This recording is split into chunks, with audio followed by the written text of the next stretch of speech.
Assalamualaikum warahmatullahi wabarakatuh. Waalaikumsalam warahmatullahi wabarakatuh. Singkat waktu, seperti yang sudah kita jelaskan tadi, ada beberapa hal yang ditanyakan.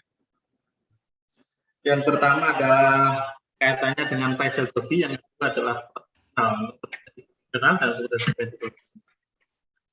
Kompetensi pedagogi ini tentu Pak Mifan sudah lama menjadi seorang guru. Saya menanyakan terkait dengan bidang itu. Pertama, Pak Mifan, sudah berapa lama Pak Mifan ini mengajar di sekolah? Saya mulai mengajar di tahun 2011 sampai sekarang, Pak. Kira-kira sudah 12-an lebih. 12 tahun.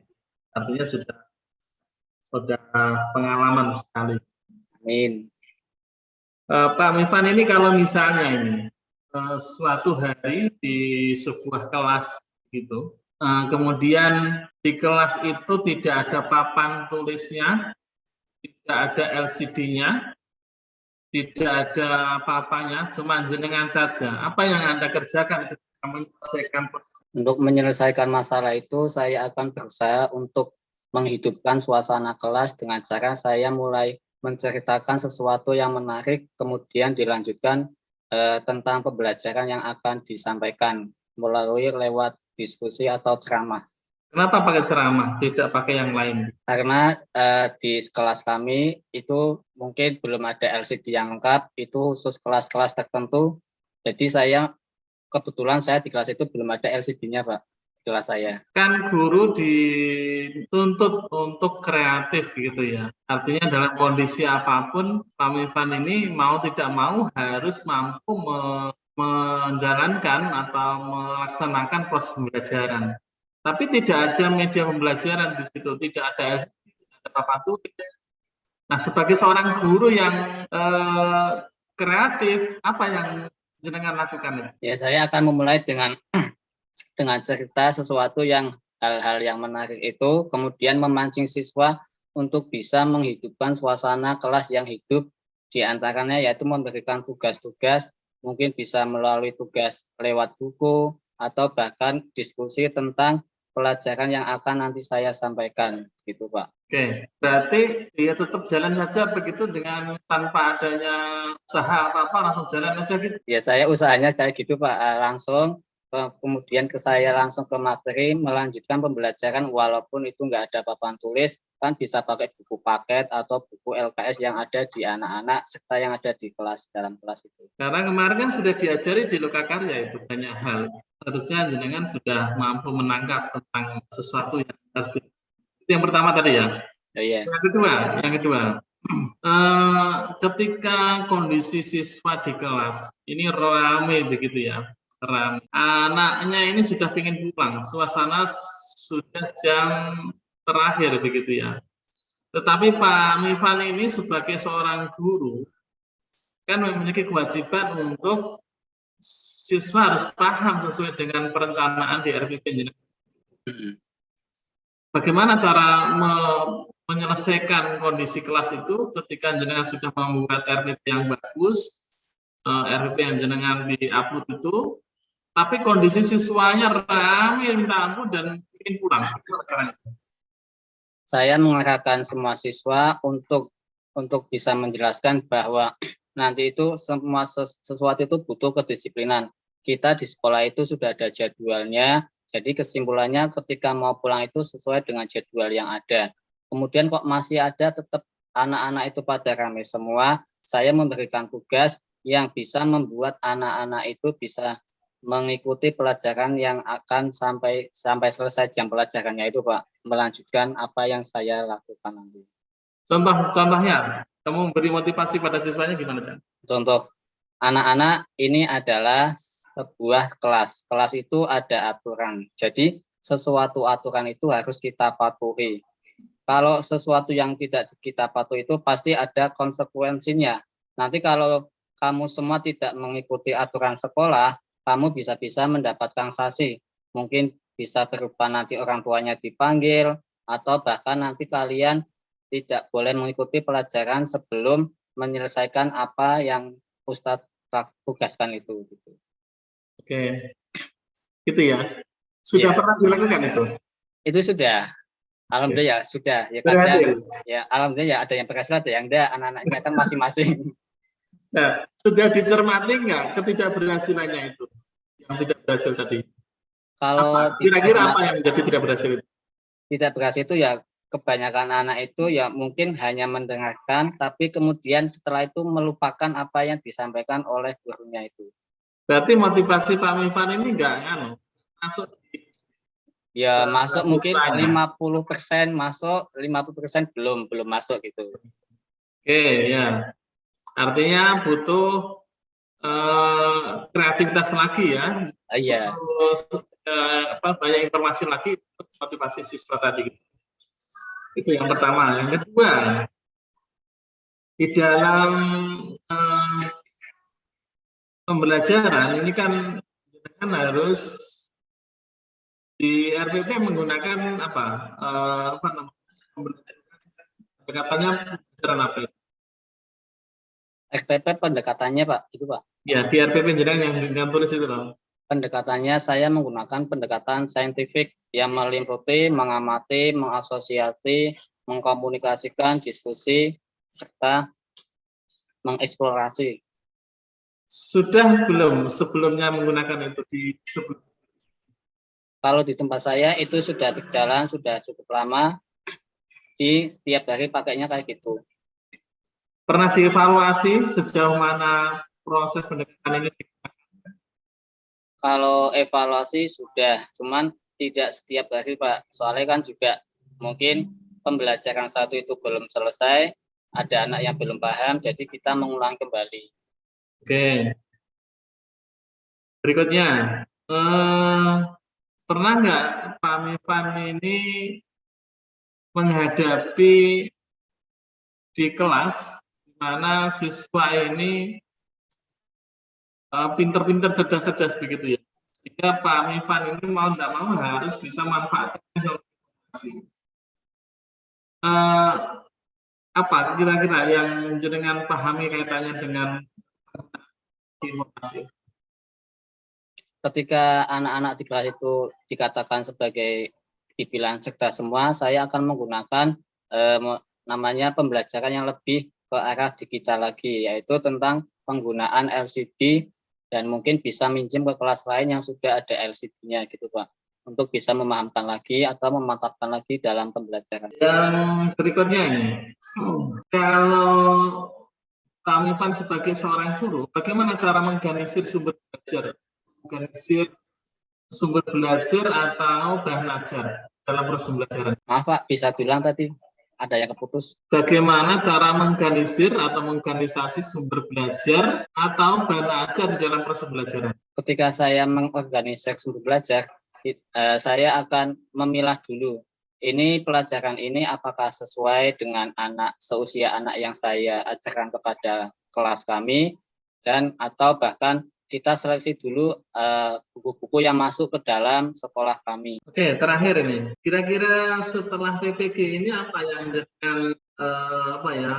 ide gagasan baru kaitannya dengan kreativitas untuk menunjang suasana belajar yang menyenangkan? Saya akan berusaha untuk mengamalkan apa yang sudah pengalaman PPG itu saya alami, akan saya aplikasikan ke dalam kelas saya, bahkan kepada teman-teman yang belum PPG di sekolahan saya, Pak. Ide gagasannya apa? Ide gagasannya pembelajaran lebih ke arah yang lebih era digital. Jadi mungkin lebih banyak menggunakan internet, bahkan pembelajarannya itu bahkan diusahakan nanti pakai LCD semua di setiap kelasnya. Ya, kalau sekolahnya mampu bagus, kalau nggak mampu kalau nggak mampu biasanya itu ada pengajuan di daerah kami, itu ada usulan kepada dinas atau Kemenak, nanti kita tinggal mengusulkan, setelah itu kemudian kita hanya menanti apakah disetujui atau tidaknya Pak. Oke. Itu Pak Mifan, silakan. Ya, baik, terima kasih Pak Imam Suki. Pak Hairul Mifan ini ngajar di mana, Pak? Saya di MI, Bu. MI salah satu kota Pekalongan. Oke, Pekalongan ya. Oke. Ya. Oke, langsung tadi ya, pertanyaan akan dikaitkan langsung dengan pengalaman jenengan atau bagaimana jenengan secara real mengimplementasikan teori belajar yang sudah diserap itu di lapangan gitu. Jadi ketika jenengan mengajar itu teori belajar, coba kasih contoh aja Pak, teori belajar yang sudah jenengan pelajari ya. Kemudian paradigmanya itu kan diserap gitu ya, diambil. Ya, coba disampaikan secara praktis ya di antara kelima teori belajar yang sudah dipelajari ya secara minimal lah gitu. Ada 5 teori belajar itu kira-kira teori belajar yang pernah diimplementasikan real di kelas tuh yang mana, Pak? Berdasarkan pengalaman langsung saja. Oh ya, Jangan bisa cerita. teori yang saya sering gunakan di dalam kelas itu adalah pendekatan saintifik, yaitu tentang menanya, mengamati, mengasosiasi, mengkomunikasikan, serta diskusi. Kemudian kita setiap hari itu kita ditekankan untuk bisa membuat si aktivitas anak itu bisa aktif dalam pembelajaran yang saya ajarkan. Ya, nah itu kalau pendekatan saintifik itu mengambil atau mengadopsi teori belajar apa Pak kira-kira? Teori belajar Bloom itu Pak. Taksonomi Bloom itu mengacu ke Watts ya. Teori belajar itu kan ada 5 itu toh ya, basicnya ya, fondasi kita belajar itu ada 5 itu. Jadi ada konstruktivistik, kemudian ada kognitif, ada behavioristik, ada humanistik, dan sosial. Jadi yang sudah jenengan lakukan itu apa? Dulu kan pernah belajar baik di perangkat maupun di pendalaman materi terkait dengan teori belajar.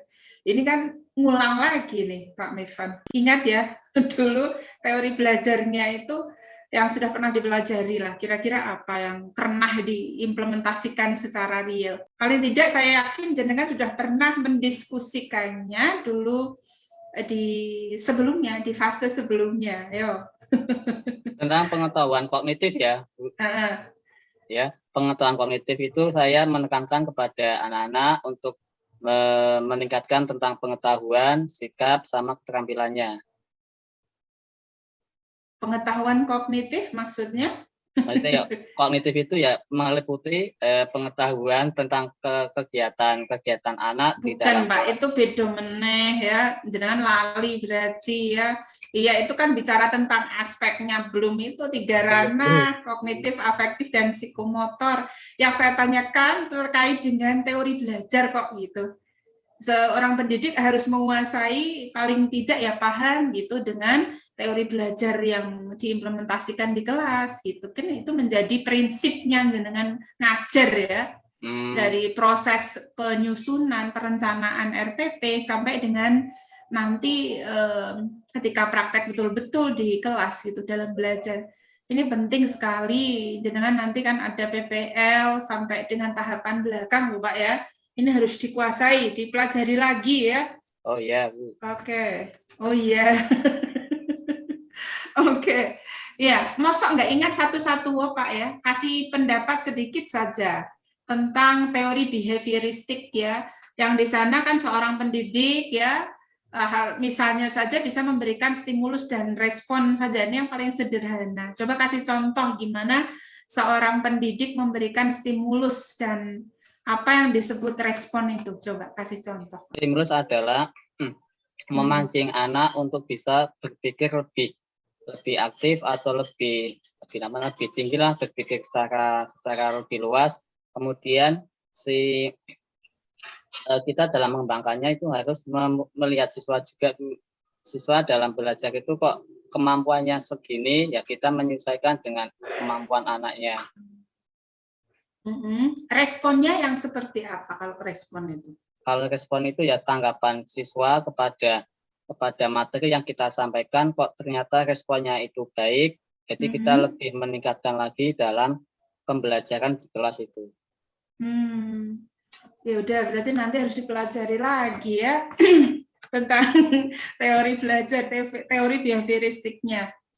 Oke, next tentang TPAK ya, tentang technological, pedagogical, and content knowledge. Bagaimana seorang pendidik mengintegrasikan TPAK secara real di kelas? Kita harus memahami, menguasai dulu Bu kompetensi seorang guru itu, diantaranya itu ada kompetensi pedagogik, kemudian kompetensi kepribadian, dan kompetensi sosial, serta profesionalitas. TPAK loh ya, Technological, Pedagogical, and Content Knowledge itu kemarin sudah disinggung loh ya, waktu review loh ya. Perangkat juga pasti sudah loh, ini Mbak Leni benar loh Pak ya.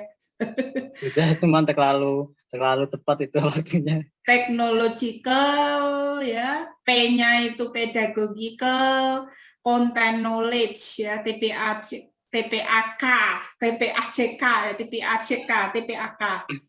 Ya, jadi jenengan mengintegrasikan teknologi ya di kelas ya. Kemudian untuk kontennya apa? Wujudnya seperti apa? Kalau teknologi misalnya jenengan mendeliver atau menyampaikan materi ya misalnya Saya apa? menyampaikan materi Bu Dengan menggunakan dengan cara ya tadi lewat bisa melibatkan teknologi itu dengan bagaimana? dengan materi yang saya buat itu nanti dimasukkan ke YouTube, kemudian nanti ditayangkan di dalam kelas. Ya, itu teknologinya. Nah, kemudian kontennya. Konten ya, itu berupa bentuk video pembelajarannya Bu. TPAK-nya, content and knowledge-nya. Yaitu isinya tentang pengetahuan atau materi yang nanti akan disampaikan di dalam kelas. Ya, masih umum sekali ya.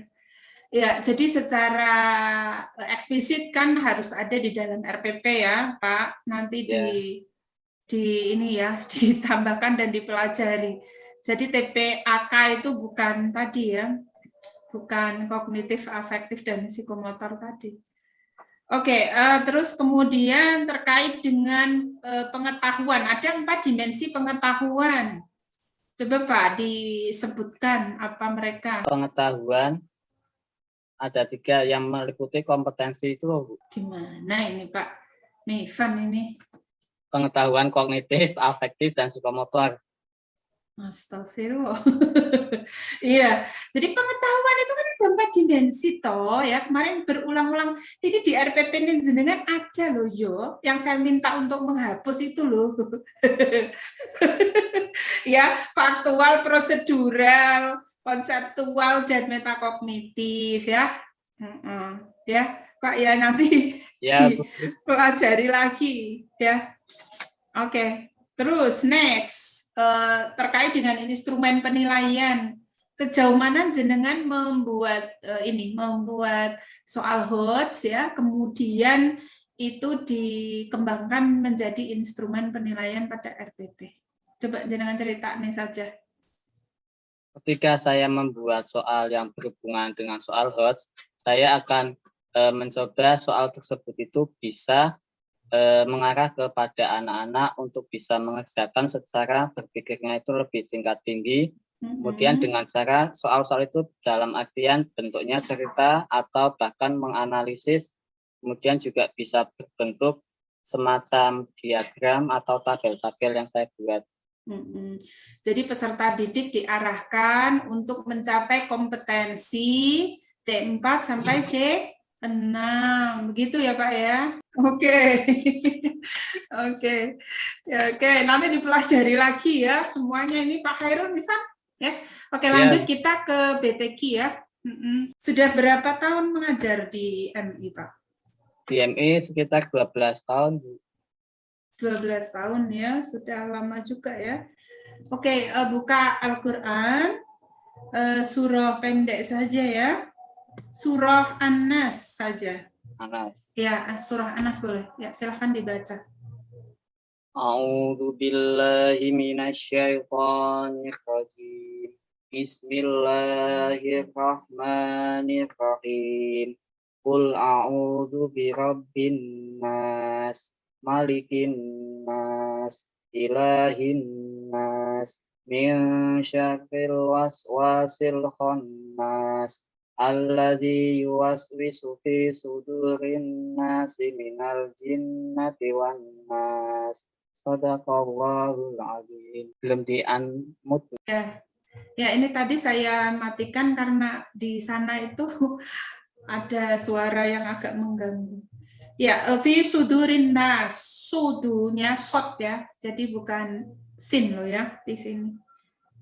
Ya, oke, Pak Mifan. Oke. Coba dicari bacaan, bacaan mat di sini. Coba.